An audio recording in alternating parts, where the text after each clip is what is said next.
So I'm Beverly Goldsmith. Yeah.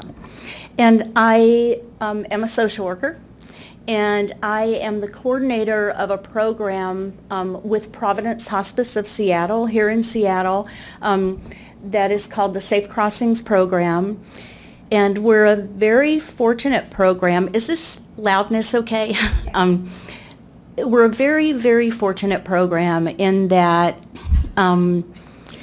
we have funding through our Providence Hospice of Seattle Foundation to provide services to children and families in the King County, and it used to be in South Snohomish County community too, who are children who are experiencing the terminal illness or prognosis of anyone in their life, and also to children in the same communities who have experienced a death for any reason.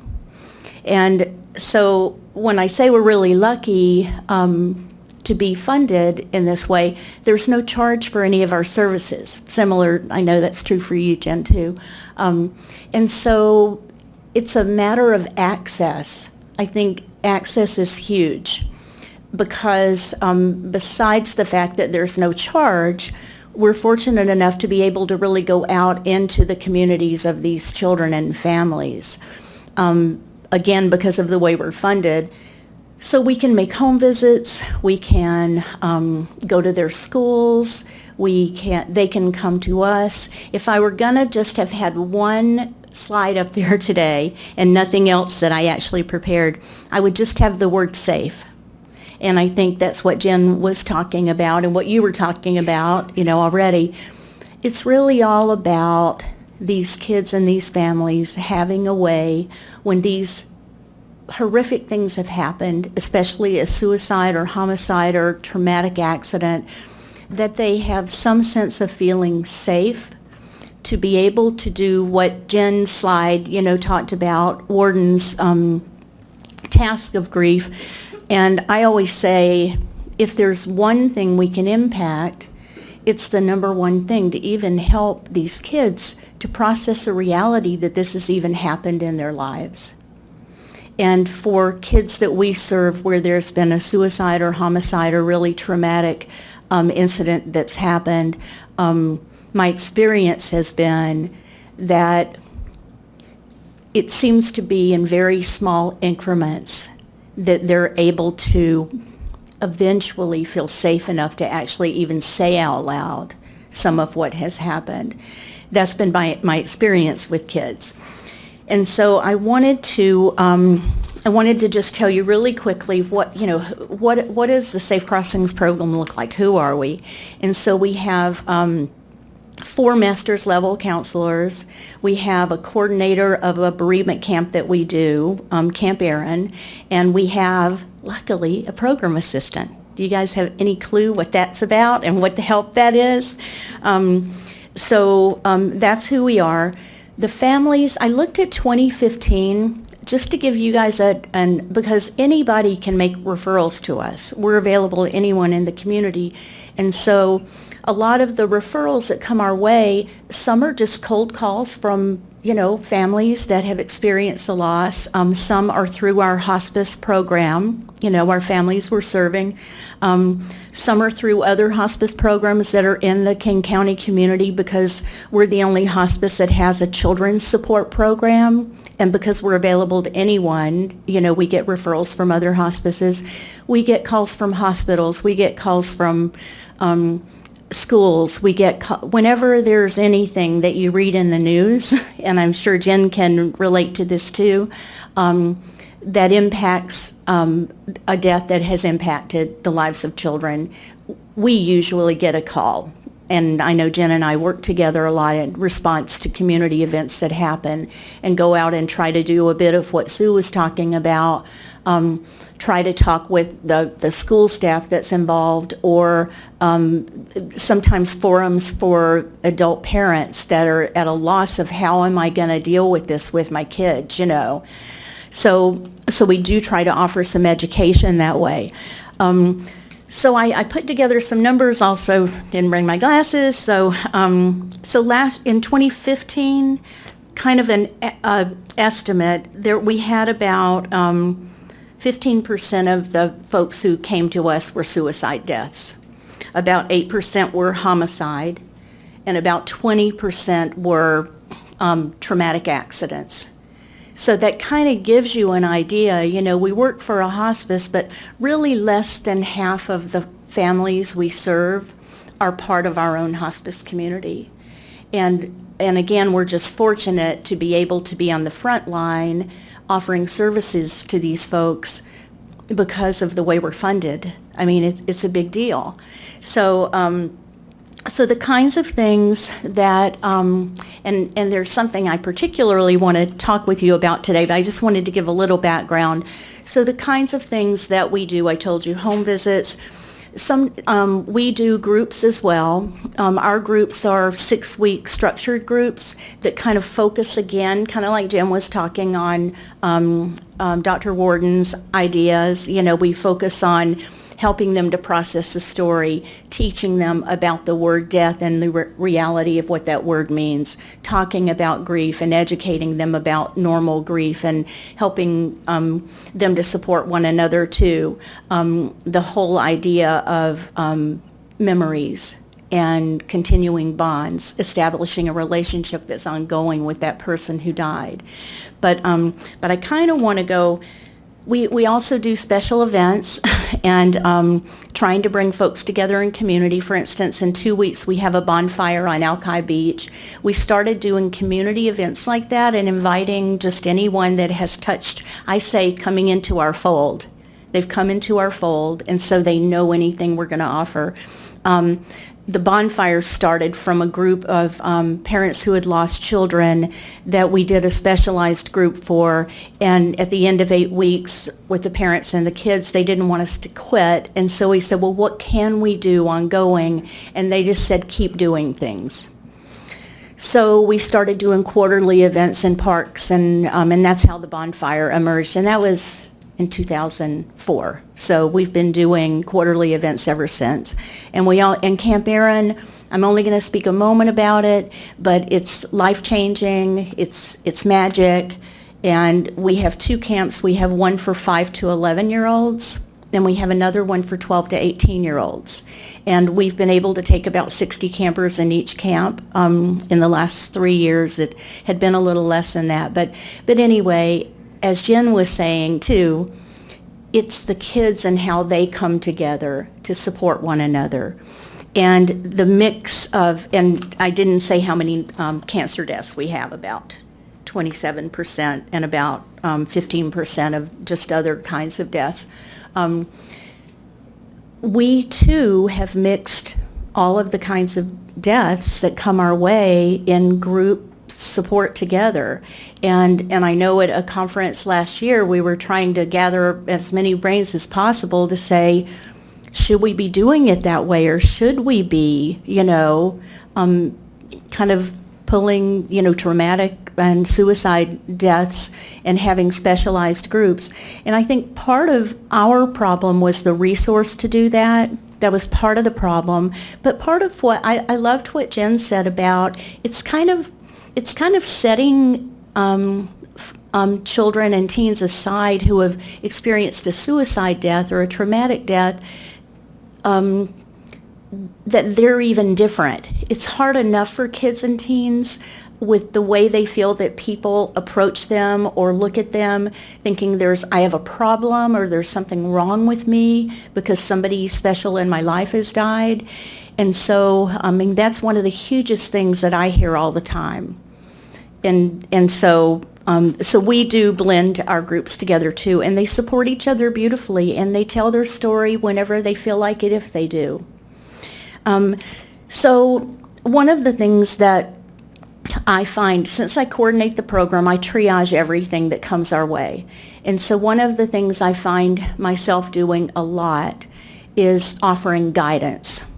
Sometimes it's just over the phone, sometimes it's meeting with families, but often it's guidance for adults, adult doctors, adult social workers in hospitals, adult parents, adult counselors in schools, because similar to what was said earlier about maybe the lack of expertise in just grief work, it's amazing to me how many very educated, very astounding people still feel very insecure about supporting a grieving child. And I hear it every day, and so that's why I feel like I can say that. So a lot of what I find myself doing is having to really thoroughly begin by a really clear assessment of what's going on. Because I get calls and usually it's, I shouldn't tell my child that their dad suicided. What am I going to do? I can't tell them that. And so I have to kind of start at square one. Can you tell me a little bit about your children? Because they really just want affirmation for, I know it's not okay. I need to hear from you what I do instead. In fact, I was at a home yesterday afternoon with a 6 and 9-year-old whose dad suicided, and I won't say the story that their mom told them, but other kids hear gossip. Other kids hear it, and other kids have even approached them and said, your dad killed himself. This is what happens. And so my passion is offering guidance to families to help give them the strength to use truth in talking with their children. And the words that I use are honoring your child with truth, and honoring what we've talked about in here this morning too, honoring that relationship, honoring how important that relationship is to that child or teen, and always will be. And however the death happened, that's here. But number one, honoring the relationship of who that person was and is and always will be, and finding a way to have that enduring connection and to honor that relationship.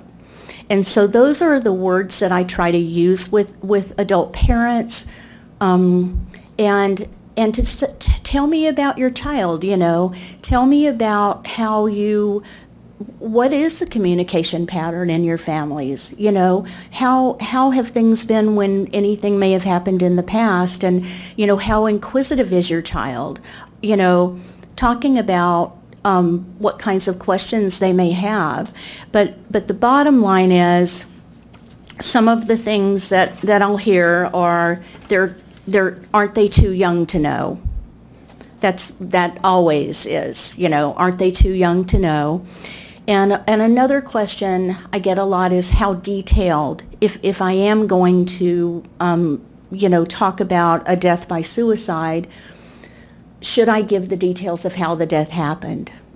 And so, and I'm not pretending like I have all of the answers to that.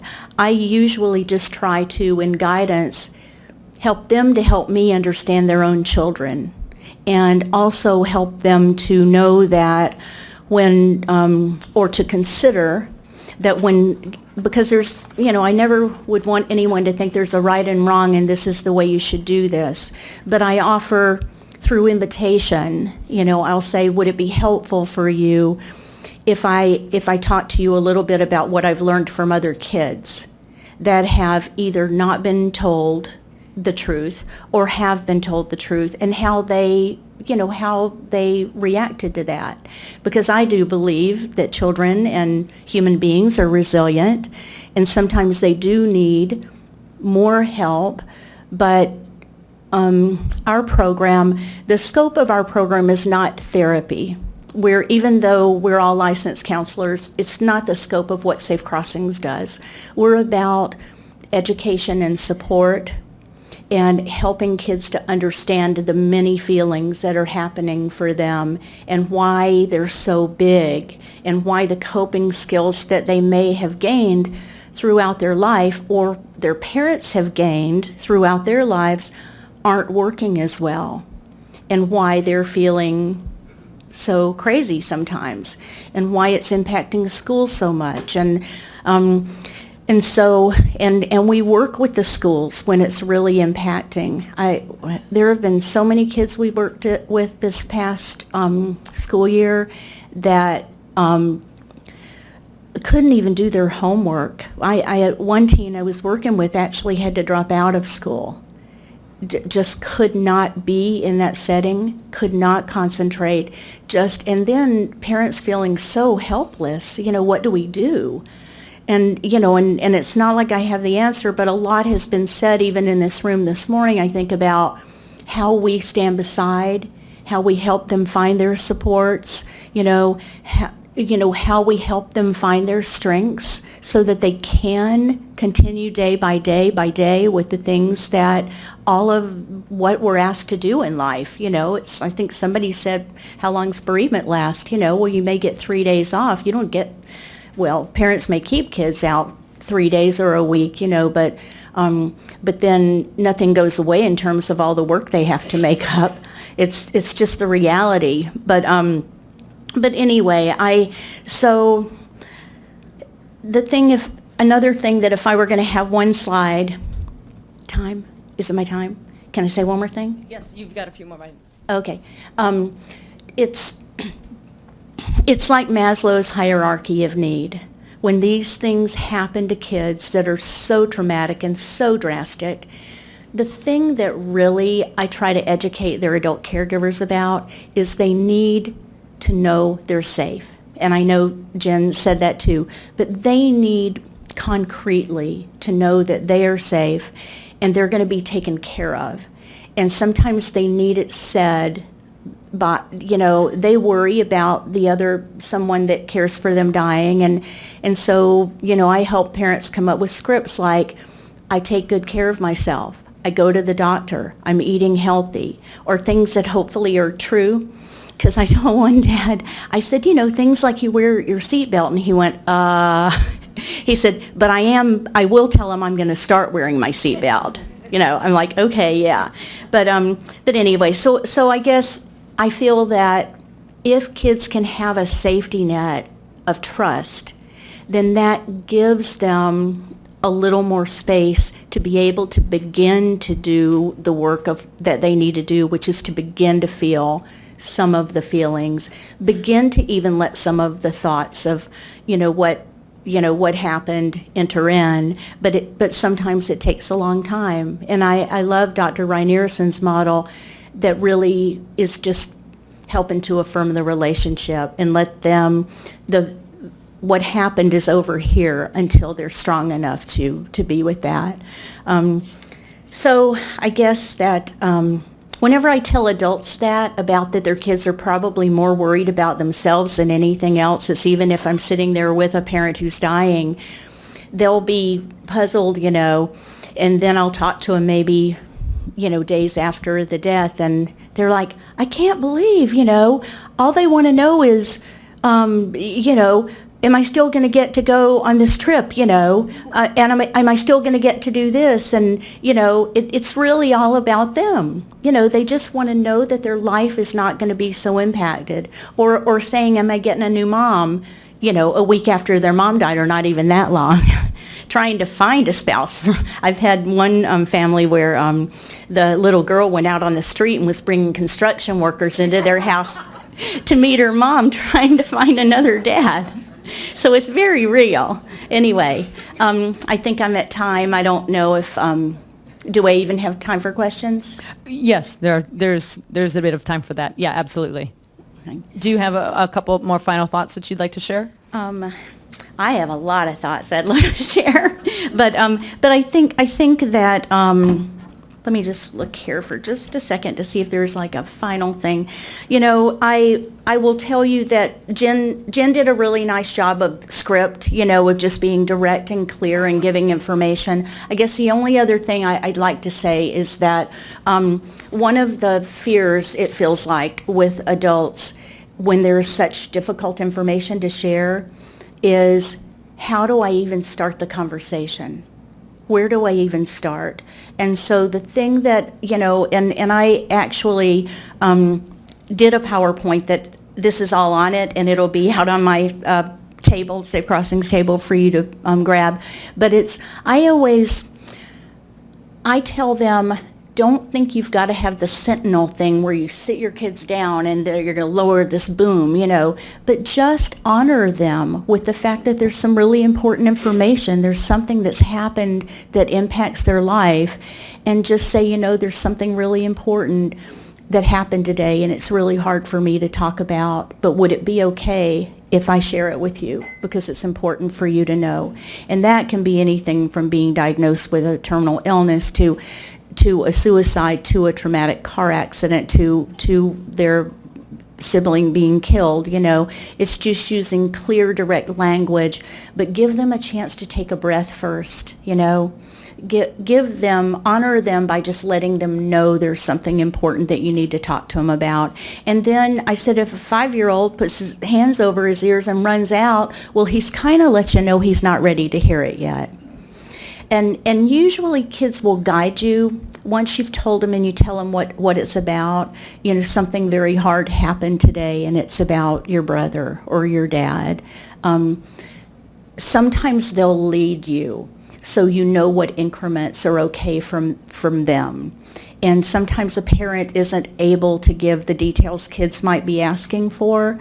And so the words I use with parents are, think truth, and it's okay to offer them your own truth, because you're still giving them truth. And you can say, it's too hard for me to really give you the details right now. I may not even understand all the details, but I will when I can. So at least it's not the hand pat, now, I didn't even hear that. It's, I honor you, I hear you, and I'm going to do the best I can to share difficult information with you. So and I do have some scripts for some other deaths that are on this, and so you can read them.